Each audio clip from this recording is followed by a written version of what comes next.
வணக்கம் viewers, Kumari special சேனலுக்கு உங்களை அன்புடன் வரவேற்கிறோம். இன்னைக்கு நம்ம பார்க்க போகிற டிஷ் என்னன்னா செனை இட்லி. அது எப்படி செய்கிறதுன்னு புஷ்பா அம்மா சொல்லுவாங்க. வாங்க வீடியோக்குள்ளே போகலாம். வணக்கம்.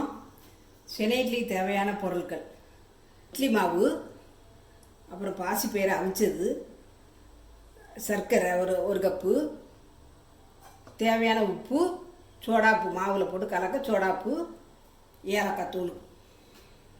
வாங்க செனை இட்லி எப்படி செய்யலான்னு பார்க்கலாம். ஃபஸ்ட்டு பாசிப்பயிரில் உருண்டை பிடிச்சி வச்சுட்டு சர்க்கரை எல்லாம் கலந்து. சர்க்கரை எவ்வளோ எடுத்துருக்கீங்க? 5 ஸ்பூன் எடுத்திருக்கேன். தேவையான இனிப்பு போட்டுக்கலாம். எவ்வளோ இனிப்பு தேவைப்படுதோ அவ்வளோ போட்டுக்கலாம்.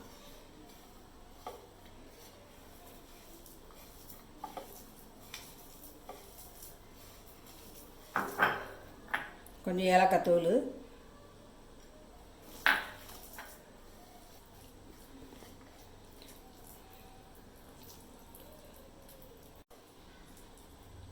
பொடி பொடியாக உருட்டி வைக்கேன். தண்ணி ஏதாவது விடணுமா? ஒன்றும் வேண்டாம். பயிரை நல்லா இருத்துட்டு நல்லா ஆறின பிறகு தான் இந்த உருண்டைக்கு வரும். இல்லைட்டா தனியாக ஓடிடும், ஒன்றும் செய்ய முடியாது. சென்னை இட்லி பாவு இட்லி வரும். நல்லா உருண்டை பிடிச்சி வச்சாச்சு. நான் அவிக்கிறதுக்குள்ளதை பார்க்கலாம். அடுப்பை பற்ற வச்சு இட்லி சட்டியை வைக்கேன். தண்ணி சூடாகட்டும். ஏன் குக்கரில் வைக்கக்கூடாதா? வந்து இட்லி அவிக்கும்போது கொஞ்சம் பெருசாக வரும். அப்போ ஒரு தட்டுக்கு ஒரு தட்டு இடிக்குமா என்ன, அதனால இப்படி வச்சு அவிக்கிறது நல்லது. இப்படி துணி விரிச்சு போட்டு இப்படி வச்சு அவிச்சோம்னா நம்ம தாராளமாக அவிக்கலாம். தண்ணி கொதிக்கிற டைமில் கொஞ்சம் லைட்டாக உப்பும் போட்டு சோடா போட்டு இந்த மாவை நல்லா கலந்துக்கிட்டு, இந்த சென்னை இட்லி அவிக்கிறதா இருந்து இந்த மாவு இப்படி கொஞ்சம் கட்டியாக இருக்கணும். ரொம்ப தண்ணியாக இருந்தால் அது வராது. நல்லா கலந்து வச்சுக்கிட்டு தண்ணி சூடாகட்டும், அப்புறமேல இட்லி அவிக்கலாம்.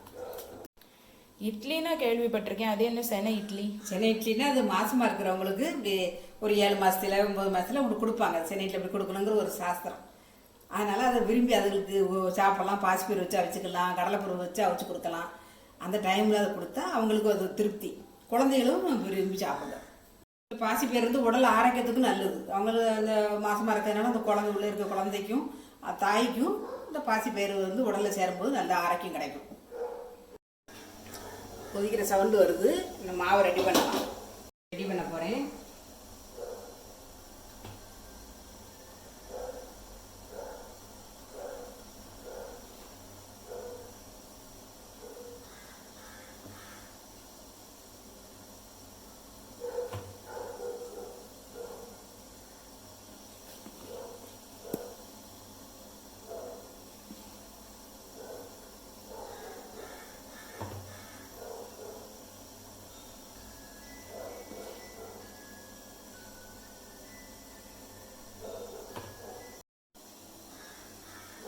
இப்படி எல்லா தட்டிலையும் வைக்கணும்.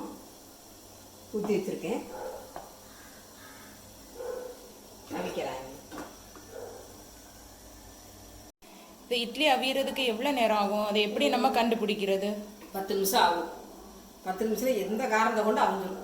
இல்லை, இதில் ஆவி வர்றதுக்கு ஓட்ட ஒன்றுமே இல்லையே. அப்போ எப்படி நம்ம கண்டுபிடிப்பது? வரும், லைட்டாக வரும். அது அவிஞ்சிருக்குன்னு நமக்கு தெரிஞ்சுக்கும். சைடு வழியாக வருமா? சைடு வழியாக வரும். அவிஞ்சிருச்சுன்னு தெரிஞ்சுக்கும். 10 நிமிஷம் ஆகிட்டு சுற்றிக்கு ஆவி வருது பாருங்க. அது அவிஞ்சதுக்கு அர்த்தம். அவிஞ்சது அந்த ஆவியெல்லாம் வரும். நம்ம இட்லி எடுக்கலாம்.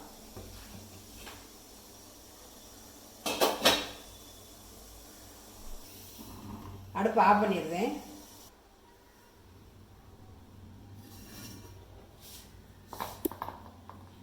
இப்போ தான் இறக்கி வச்சிருக்கு. இதெல்லாம் கொஞ்சம் ஆறின பிறகு தட்டில் தட்டோம்னா உடையாமல் வரும். இப்போ எடுத்து தட்டில் தட்டலாம்.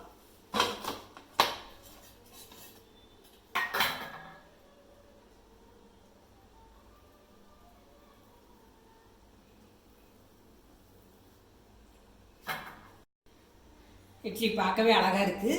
நல்லா ஒன்று போல் எடுத்து வச்சாச்சு. சுவையாக இருக்கும், சாப்பிடுங்க. நீங்களும் வீட்டில் ட்ரை பண்ணி பார்த்துட்டு சொல்லுங்கள். நன்றி, வணக்கம்.